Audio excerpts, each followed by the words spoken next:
नमस्कार बंधुगण, आज भिडियो आम जेरुसालेम मंदिर को देखा। आ जेरुसालेम मंदिर विषय बाइबल मध्य लिखा अछि। प्रभु जीशुख्रीष्ट जेरुसालेम मंदिर को जाउथिले। आ प्रभु जीशुख्रीष्ट ए जेरुसालेम मंदिर रे ज्ञानी मानक सहित बाइबल ज्ञानी मानक सहित शास्त्र आलोचना मध्य करुथिले। तेबे आज जो जेरुसालेम अच्छे ता केमिति देखंतु। आज जेरुसालेम मंदिर जहाँकि आपणकर आखि सामने अच्छी। तेबे प्रथम जेरुसालेम मंदिर तो निश्चित भाव में भग्न अवस्था अच्छी, कारण प्रभु जीशुख्रीष्ट मत कही जे पत्थर उपर पत्थर रहिब नाही। तबे ये जो मंदिर आप देखुंत, तबे देखु ये स्क्रीन रे ये जो मंदिर आप देखिले ता वर्तमान केमती। एटा होची जेरुसालेम मंदिर। आउ अनेक वीरवरंकर इतिहास मध्य ये बाइबल मध्य रही अछि। आ सप्तम 70तम शताब्दी ये जेरुसालेम मंदिर संपूर्ण रूपे नष्टभ्रष्ट हो जाइथिला। तेबे बंधुगण, वर्तमान देखंतु आज यही जेरुसालेम मंदिर किंग हुसैन को बनई जमि 124 कोटी टका खर्च होइछि। आ मंदिर भितर 80 किलोर सुना लगी। आपण विश्वास करुचंती वर्तमान जेरुसालेम मंदिर प्रथम जेरुसालेम मंदिर तो संपूर्ण रूपे नष्ट हो जाइथिला। आ ये हूँ परिसर जेरुसालेम मंदिर ये हूँ परिसर। आ दूर देखिले एमती देखा जाए।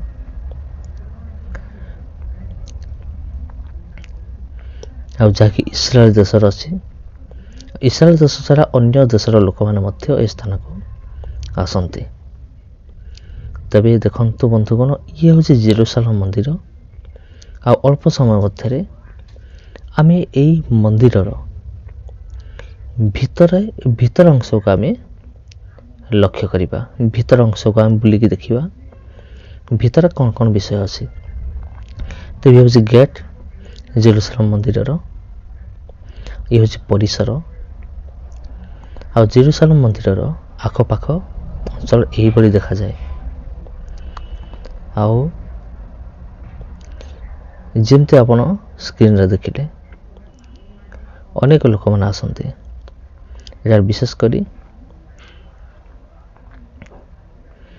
विशेष करी जिहुदी लोक मैंने रहते। आमती मुझे कही मुसलमान लोक मैंने स्थान रहते। तबे प्रिय बंधुगण देखंतु, ये जेरुसालेम मंदिर मोरिया पर्वत जहाँ कह जाए। ये मोरिया पर्वत रे अब्राहम कौन करथिले, निजर पुत्र ईसा को बांधिकी ताको बलिदान करने उद्देश्य रे नहीं जाइथिले। ताहारी उपरे यह स्थापन करा जाइछे। ता वर्तमान जना पड़ू नहीं, किंतु यह सत्य विषय अटे। आ परमेश्वर कहिथिले जे तुम्हें तुम पुओ उपरे हस्तक्षेप कर नहीं, कारण तुम्हें जे परमेश्वर को भय कर आमको भय कर। ताइबे आम जानिलु परमेश्वर दूत दर्शन दे ईसा को हत्या करिबारु निवृत्त करैथिले। तबे देखंतु बंधुगण, जेरुसालेम मंदिर भीतर अंश जहाँ आम देखुलु ता भीतर अंश यही किसी देखा जाए। जेरुसालेम मंदिर भीतर पार्श्व। तबे यह प्रथम जेरुसालेम मंदिर को राजा सोलोमन बनईथिले, जहाँकि बाइबल मध्य लिखा अछि। अनेक परिश्रम होता मंदिर तैयारी करिवार।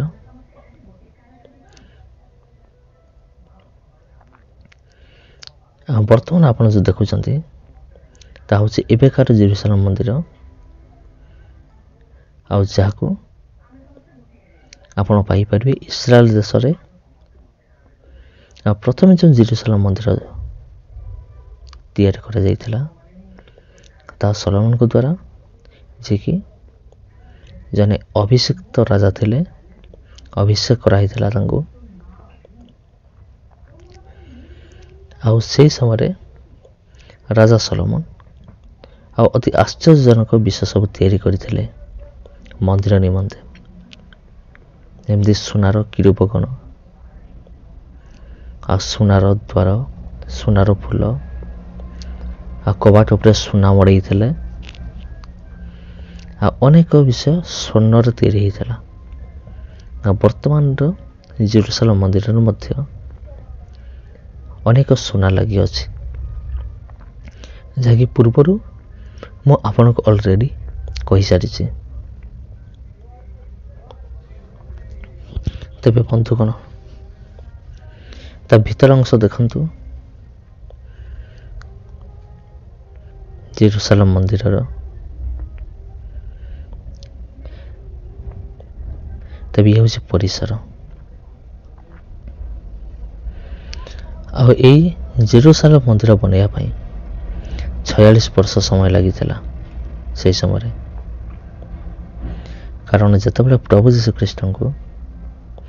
ଯୀଶୁଖ୍ରୀଷ୍ଟ ଯେତେବେଳେ ମନ୍ଦିରକୁ ପରିଷ୍କାର କଲେ, ଅର୍ଥାତ୍ ମନ୍ଦିର ମଧ୍ୟରେ ଯେଉଁ କିଣା ବିକା ହେଉଥିଲା, ଯେତେବେଳେ ସମସ୍ତଙ୍କୁ ମେଜ ସବୁ ଉଲଟେଇ ପକାଇଲେ ଆଉ ସମସ୍ତଙ୍କୁ ପିଟିକି ବାହାର କରିଦେଲେ, ଆଉ କହିଲେ ଆମ୍ଭର ଗୃହ କେବଳ ପରମେଶ୍ୱରଙ୍କର ପ୍ରାର୍ଥନା ଗୃହ ନାମରେ ବିଖ୍ୟାତ ହେବ। ଆଉ ସେହି ସମୟରେ ସାଧୁକି ଫରିସୀମାନେ କହିଥିଲେ, କେଉଁ ଅଧିକାରରେ ତୁମେ ଏସବୁ କରୁଅଛ? ପ୍ରଭୁ ଯୀଶୁ କହିଲେ, ତୁମେ ଏଇ ମନ୍ଦିର ଭାଙ୍ଗି ଦିଅ, ମୁଁ ତାକୁ 3 ଦିନରେ ନିର୍ମାଣ କରିଦେବି। ସେ ନିଜର ଶରୀର ବିଷୟରେ କହୁଥିଲେ, କିନ୍ତୁ ଲୋକମାନେ ଥଟ୍ଟା ପରିହାସ କଲେ। ସେମାନେ ଭାବିଲେ ଯେ ଇଏ ଜେରୁସାଲେମ ମନ୍ଦିର ବିଷୟରେ କହୁଛନ୍ତି। ତେଣୁ ଅନେକ କହିଲେ ଯେ ଏ ମନ୍ଦିର ତିଆରି କରିବା ପାଇଁ 46 ବର୍ଷ ସମୟ ଲାଗିଥିଲା, ଆଉ ଇଏ କହୁଛି ୟାକୁ 3 ଦିନରେ ନିର୍ମାଣ କରିଦେବ ବୋଲି। ତେବେ ବନ୍ଧୁଗଣ, ପ୍ରକୃତରେ ଏହି ମନ୍ଦିର ତିଆରି କରିବା ପାଇଁ 46 ବର୍ଷ ସମୟ ଲାଗିଥିଲା ଜେରୁସାଲେମ ମନ୍ଦିର।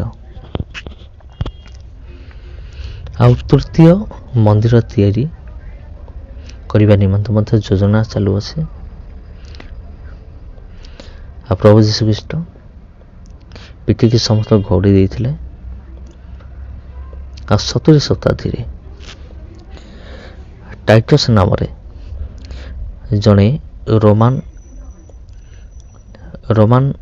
ଅଧିକାରୀ, ରୋମାନ ରାଜା, ସେ କ'ଣ କରିଥିଲେ, ଏହି ମନ୍ଦିରକୁ ସମ୍ପୂର୍ଣ୍ଣ ନଷ୍ଟ କରିଦେଇଥିଲେ ଆଉ ଅନେକକୁ ବନ୍ଦୀ କରିକି ନେଇଯାଇଥିଲେ।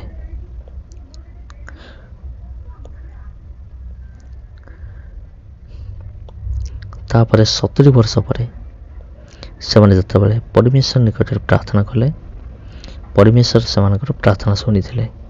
କିନ୍ତୁ 70 ବର୍ଷ ପର୍ଯ୍ୟନ୍ତ ସେମାନେ ବନ୍ଦୀ ଅବସ୍ଥାରେ ଥିଲେ।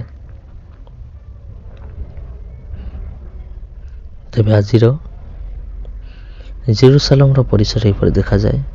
ଅନେକ ଜିହୁଦୀମାନେ ସେଠାକୁ ଯାଆନ୍ତି ଯିଏ ପରମେଶ୍ୱରଙ୍କୁ ଉପାସନା କରିବା ନିମନ୍ତେ। ଆଉ ଥରେ ପ୍ରଭୁ ଯୀଶୁ ଆସୁଛନ୍ତି, ଏହି ମନ୍ଦିରରେ ନିଜର ସିଂହାସନକୁ ସେ ସ୍ଥାପନ କରିବେ, ଯାହାକି ଅତି ଶୀଘ୍ର ହେବାକୁ ଯାଉଅଛି। ତେବେ ବାହାରୁ ଦେଖିଲେ ଏମିତି ଦେଖାଯାଏ ଦୂରରୁ।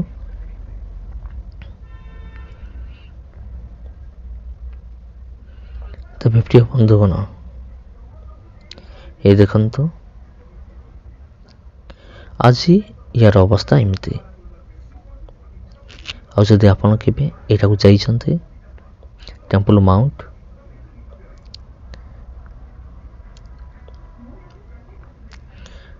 ମାଉଣ୍ଟର ହେଉଛି ଗୋଟେ ଜାଗା, ଦୂରରୁ ଦେଖିଲେ ଏମିତି ଦେଖାଯାଏ। ଆଉ ଯଦି ଆପଣ କେବେ ଏଠାକୁ ଯାଇଛନ୍ତି ତେବେ ମୋତେ କମେଣ୍ଟ କରିବେ। এটা হচ্ছে ଜେରୁସାଲେମର ପରିସର। ଜେରୁସାଲେମ ମନ୍ଦିର ଠାରୁ କିଛି ଦୂରରେ এই ଜାଗା ଅବସ୍ଥିତ। ଏଠାରେ ଲୋକମାନେ ଆସନ୍ତି, ଏଠାରେ ମଧ୍ୟ ପ୍ରାର୍ଥନା କରିବା ପାଇଁ ଲୋକମାନେ ଆସନ୍ତି। ଆଉ ଏଠାକାର ରୀତିନୀତି ଅନୁସାରେ ସେମାନେ ପ୍ରାର୍ଥନା କରିକି ଏଠାରୁ ସେମାନେ ଯାଆନ୍ତି।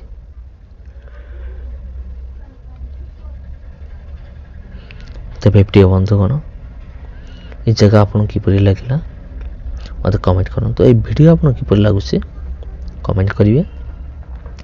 ଆଉ এই ଐତିହାସିକ ଜାଗା ବିଷୟରେ ଅନ୍ୟମାନଙ୍କୁ ମଧ୍ୟ ଜଣାନ୍ତୁ। ତେଣୁ এই ଭିଡ଼ିଓକୁ ଆପଣ ସେୟାର କରନ୍ତୁ, ଯେପରି ଅନ୍ୟମାନେ ମଧ୍ୟ এই ଐତିହାସିକ ଜାଗା ଗୁଡ଼ିକୁ ଦେଖିବା ନିମନ୍ତେ ସୁଯୋଗ ପାଇବେ। କେବଳ ଇଏ ନୁହେଁ, ମୋର ଚ୍ୟାନେଲରେ ଏପରି ଆହୁରି ଅନେକ ଭିଡ଼ିଓ ଅଛି। ଏହିଭଳି ଐତିହାସିକ ଜାଗା ଗୁଡ଼ିକୁ ନେଇ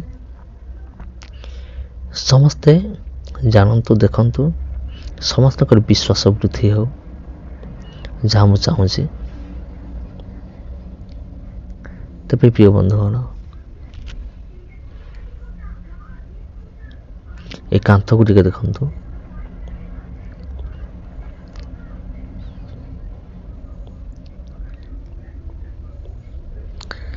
ପ୍ରିୟ ବନ୍ଧୁଗଣ, ଆଜିର ଭିଡ଼ିଓରେ ଆମେ ଦେଖିଲୁ ଜେରୁସାଲେମ ମନ୍ଦିର, ତାର ଭିତର ପାଖ, ବାହାର ପାଖ ଏବଂ ଚତୁଃପାର୍ଶ୍ୱ କିପରି ଦେଖାଯାଏ, ଆଉ ଏହା କେଉଁ ଜାଗା ଉପରେ ଅବସ୍ଥିତ ତାହା ମଧ୍ୟ ଆମେ ଦେଖିଲୁ। ତେବେ ଏହି ଜେରୁସାଲେମ ମନ୍ଦିର କିଏ ନିର୍ମାଣ କରିଥିଲେ ଆଉ କିଏ ଏହାକୁ ଧ୍ୱଂସ କରିଥିଲେ ତାହା ମଧ୍ୟ ଆମେ ଜାଣିଲୁ ଆଜିର ଭିଡ଼ିଓ ମାଧ୍ୟମରେ। ତେବେ ଯଦି ଆପଣଙ୍କୁ ଏହି ଭିଡ଼ିଓ ଭଲ ଲାଗୁଛି ଆଉ ଯଦି ଆପଣ ପ୍ରଥମ ଥର ପାଇଁ ଆସିଛନ୍ତି, ତେବେ ଏହି ଭିଡ଼ିଓକୁ ଆପଣ ନିଶ୍ଚିନ୍ତ ରୂପେ ଲାଇକ୍ କରିବେ ଏବଂ ଯଦି ପ୍ରଥମ ଥର ପାଇଁ ଆସିଛନ୍ତି ତେବେ ଚ୍ୟାନେଲକୁ ସବସ୍କ୍ରାଇବ୍ କରନ୍ତୁ, କାରଣ ଏହିପରି ଅନେକ ଗୁରୁତ୍ୱପୂର୍ଣ୍ଣ ବିଷୟ ଗୁଡ଼ିକ ଆପଣ ମୋହରି ଚ୍ୟାନେଲରେ ପାଇପାରିବେ। ଏହି ସମସ୍ତ ବିଷୟ ଆଜି ଆମେମାନେ ଦେଖିଲୁ, ବାଇବଲ ଆମେ ପଢ଼ିଥିଲୁ, କିନ୍ତୁ ଆଜି ଆମେମାନେ ଏସବୁ ନିଜ ଆଖିରେ ଆମେ ଦେଖିଲୁ। ତେବେ ପ୍ରିୟ ବନ୍ଧୁଗଣ,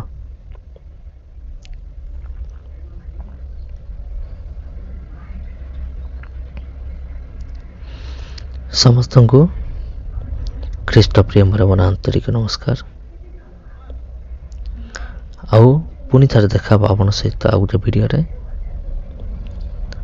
ଆଉ ଆଗାମୀ ଅଧ୍ୟାୟରେ ମଧ୍ୟ ମୁଁ ଏହିପରି ବାଇବେଲର ଐତିହାସିକ ସ୍ଥାନକୁ ନେଇକି ଆହୁରି ମଧ୍ୟ ଭିଡ଼ିଓ ନେଇକି ଆସୁଅଛି।